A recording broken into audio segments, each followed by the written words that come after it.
রাষ্ট্রের সর্বোচ্চ ক্ষমতায় বা রাজনীতির জায়গায়, দেশ পরিচালনায় সেগুলিতে আপনি আসলে আসতে চেয়েছিলেন কিনা, চান কিনা? যদি চাইতাম খালেদ, যদি চাইতাম তখন যখন মিলিটারি আমার বাসায় এসে বসে রইল সারা রাত আমাকে রাজি করানোর জন্য, আমি তো লুফে নিতাম। রাজি করানোর জন্য বসে থাকতে হবে কেন? আমি যদি ক্ষমতাই চাইতাম বলে আর চলেন চলেন, কি করতে, কি কোন জামাটা পড়তে হবে দেখিয়ে দেন, এখনই যাচ্ছি। আমি তো সেটা করিনি, তাদের সঙ্গে তর্ক করেছি, সারা রাত ধরে তর্ক করেছে যে না ভাই আমাকে দিয়েন না, আমি এই কাজের উপযুক্ত না, আপনারা অন্য লক্ষ্য যান। তারা আমার উপরে মন ঠিক করে ফেলেছে আমাকে নিতে হবে। আমি বারে বারে বলতেছি তাদেরকে, তারা নিরাশ হয়ে ফিরে গেল, বললো যে সকালবেলায় আবার আসবো, সকালবেলায় আসলে তখন আপনি আমাদেরকে বলেন যে রাজি আছেন। আমি বললাম না, সকালবেলা আসলে একই কথা পাবেন, কারণ আমি তো এটা এমন কিছু না যে মনের মধ্যে সন্দেহ রেখে দ্বন্দ্ব রেখে আপনাদেরকে বলছি, অত্যন্ত পরিষ্কার ভাবে আপনাদের কাছে বলছি। ঠিক আছে, তা না হলে তো আমি সঙ্গে সঙ্গেই রাজি হয়ে যেতাম। খেয়ে ছাড়ে যাও, আপনাকে দেশের পুরো সরকারের প্রধান হবার জন্য আহ্বান জানাচ্ছে, বাংলাদেশে এরকম কয়জন মানুষ আছে বলবো যে না আমি এই দায়িত্ব গ্রহণ করব না। প্রধানমন্ত্রী শেখ হাসিনা স্পষ্টতই আপনাকে অপছন্দ করেন, অনেক কিছুর জন্য আপনাকে দায়ী করেন, পদ্মা সেতু এবং এই সেই। এর কারণ কি বলে আপনি মনে করেন? আপনাকে কি তিনি তার প্রতিদ্বন্দ্বী মনে করেন, নাকি সত্যি তার কাছে এমন কোনো তথ্য রয়েছে যে আপনার বিশাল কোনো রাজনৈতিক অভিলাষ রয়েছে? আপনি কি রাজনৈতিকভাবে তার প্রতিদ্বন্দ্বী হয়ে উঠছেন বলে তিনি আপনাকে অপছন্দ করছেন, না কি কারণে, আপনার কি মনে হয়? আমার মনে হয় উনি মনে করেন যে আমি দেশের সর্বোচ্চ ডাকু, সন্ত্রাসী, কিংবা আমি অপরাধী, আমি সেরা চোর, এই জাতীয় জিনিস মনে করেন। কাজে সেগুলো ব্যাখ্যা করেন উনি তার মুখে। উনি বলেন যে আমি সুদখোর, আমি ঘুষখোর, আমি সব এমন সব কটু শব্দ ব্যবহার করেন যাতে মনে হয় যে আমার সম্বন্ধে তার ধারণা খুবই খারাপ। কিন্তু এইটা তো এরকম ছিল না। আমরা দেখেছি যে 96 থেকে 2001 সাল পর্যন্ত নানাভাবে এই সরকারি বা আওয়ামী লীগ সরকারি আপনার সাথে, বা আপনি আওয়ামী লীগ সরকারের সাথে একসাথে কাজ করতে কোনো সমস্যা হয়নি। আপনি এইটা এইটার জায়গাটাকে একটু, ব্যাকগ্রাউন্ডটাকে আমাদের একটু বলা যাবে যে আপনার কাছে কি মনে হয় কেন এই শত্রুতার বা কেন এই অপছন্দের বিষয়টা একটু সৃষ্টি হলো বা তৈরি হলো? যেই হোক, এটা আমার তরফ থেকে হয়নি। আমি তাকে যথাযথ শ্রদ্ধা করে নিয়ে গেছিলাম আমাদের মাইক্রোক্রেডিট সামিটে ওয়াশিংটন ডিসিতে। আমাদের প্রধান অতিথি করে নিয়ে গেছি, সবাই সম্মান করেছে। কারণ এই মাইক্রোক্রেডিটটা তখন পৃথিবীর সামনে আসছে, বড় আকারে আসছে, এবং এটা বাংলাদেশের অবদান হিসেবে সবাই স্বীকৃতি দিচ্ছে। ওয়াশিংটনে দুনিয়ার সেরা যারা সবাই উপস্থিত ছিলেন, তার মধ্যে আমরা ওনাকে নিয়ে গেছিলাম এই জন্য যে বাংলাদেশের পক্ষ থেকে এই গৌরবটা যেন তিনি আমাদের পক্ষ হয়ে গ্রহণ করেন। উনিও রাজি হয়েছেন, উনিও গেছেন, করেছেন। কাজে এটা স্বাভাবিকভাবে এই সম্পর্ক থেকে যাওয়ার কথা ছিল, কিন্তু কি কারণে এটা ঘাটতি হতে আরম্ভ করলো বুঝতে পারলাম না। কিছুদিন পর থেকেই ওনার আচরণ এবং তার শব্দ পরিবর্তন হতে আরম্ভ করলো। এমন পরিবর্তন হলো এখন আমাকে চোট বদমাইশ ছাড়া আর কোনো বিষয়ে উনি মনে করেন বলে মনে হয় না আমার কাছে।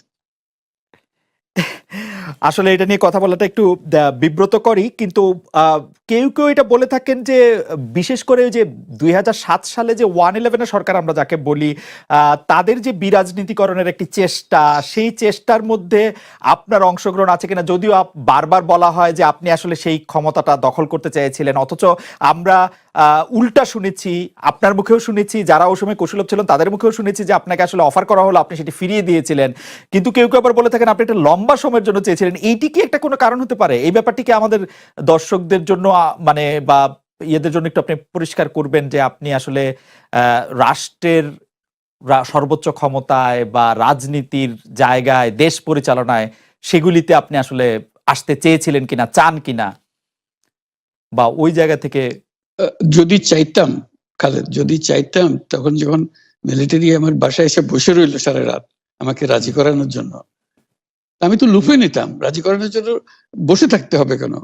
আমি যদি ক্ষমতাই চাইতাম বলে আর চলেন চলেন, কি করতে, কি কোন জামাটা পড়তে হবে দেখিয়ে দেন, এখনই যাচ্ছি। আমি তো সেটা করিনি, তাদের সঙ্গে তর্ক করেছি, সারা রাত ধরে তর্ক করেছে যে না ভাই আমাকে দিয়েন না, আমি এই কাজের উপযুক্ত না, আপনারা অন্য লক্ষ্য যান।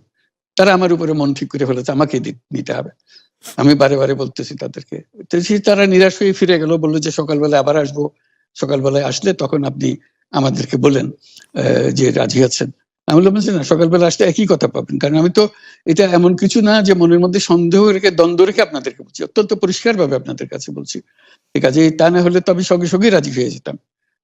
কে ছাড়ে যাও আপনাকে, দেশের পুরো সরকারের প্রধান হবার জন্য আহ্বান জানাচ্ছে, বাংলাদেশে এরকম কয়জন মানুষ আছে বলবো যে না আমি এই দায়িত্ব গ্রহণ করব না। আমি তো করলাম সেটা, এখন আমার নামে বলা হচ্ছে 10 বছর চেয়ে। আমি বছর নিয়ে তো প্রশ্নই উঠে না। প্রশ্ন হচ্ছে আগামীকাল সকালবেলা আপনি শপথ গ্রহণ করবেন, এই কথা। আমি বলছি না, করবো না। তারপরে এরপরে তো কয় বছর কয় কাণ্ড। আমি 10 বছর দিয়ে কি করবোটা কি? আমি 10 বছর দিয়ে, আমি তো বলছি আমি এই কাজের জন্য নই। দেশে আমার দেশ পরিচালনা করা আমার দায়িত্ব না, আমার কাজ না। আমি জানি না এটা কিভাবে করতে হয়, আমি যেটা জানি সেটা করি। Make sense. আপনার মেয়ে মনিকা ইউনুস সম্প্রতি একটি সাক্ষাৎকার দিয়েছেন সিএনএন-এ। সেখানে আমি তাকে একটু যদি অনুবাদ করি তাহলে সেরকম পড়তে পারবো, যে আমি তাকে উদ্ধৃত করছি যে কোনো এক সময় প্রধানমন্ত্রী শেখ হাসিনা ও ডক্টর ইউনুস একসঙ্গে কাজ করেছেন। আমি আশা করি সেই সময়টা আবার ফিরে আসুক, শুধু গ্রামীণ কিংবা সংশ্লিষ্ট সব প্রতিষ্ঠানগুলোর ভালোর জন্যই নয়। যদি তারা আবারও একসঙ্গে কাজ করেন তাহলে সেটা চমৎকার হবে। এই মনিকা ইউনুসের এই আশা কি আপনারও মানে একই রকম আশা কিনা, যে প্রধানমন্ত্রী শেখ হাসিনা এবং ডক্টর ইউনুস একসঙ্গে কাজ করলে আরো কিছু চমৎকার কাজ হবে, বা এটা আপনি আশা করছেন এরকম কি? এটা কি এখন আমার জন্য করা যাচ্ছে না যে আমি নারাজ, যে করতে চাই না? তুমি ভাবখানা এমন করছো যে আমি আপত্তি করছি, আমি কাজ করতে চাই না। আমাকেও যে বললাম চোর বদমাইশ করে রেখেছে, সেখানে কাজ করার তো কথাই উঠছে না। আমার নাম উঠলেই ওনার রাগ উঠে যায়। আমাকে সুদখোর না বললে ওনার মন তৃপ্ত হয় না। আমাকে চুবিয়ে না ডুবালে, পদ্মা নদীতে আমাকে চুবিয়ে না ডুবালে ওনার মনে শান্তি আসে না। ঠিক আছে, আমি কি করে বলবো? ওনাকে বলতে তো হবে, ওনাকে যদি কিছু বলতে হয়। পদ্মা নদীর কথাটা যখন উঠলই, পদ্মা ব্রিজ সম্পর্কে যে কথাটা সরকারের উচ্চ মহল থেকে এটা বলা হয় যে আপনি আপনার ক্ষমতা ব্যবহার করে বা আপনার পরিচিতি ব্যবহার করে বা আপনার যে একটা সাংঘাতিক রকমের গ্রহণযোগ্যতা সারা দুনিয়াতে আছে, যেটি আসলে ওয়ার্ল্ড ব্যাংক সহ অন্য জায়গায় আছে, সেটি দিয়ে আসলে আপনি পদ্মা সেতুটা বাংলাদেশ যাতে ঋণ না পায় সেটির জন্য আপনি চেষ্টা করেছেন।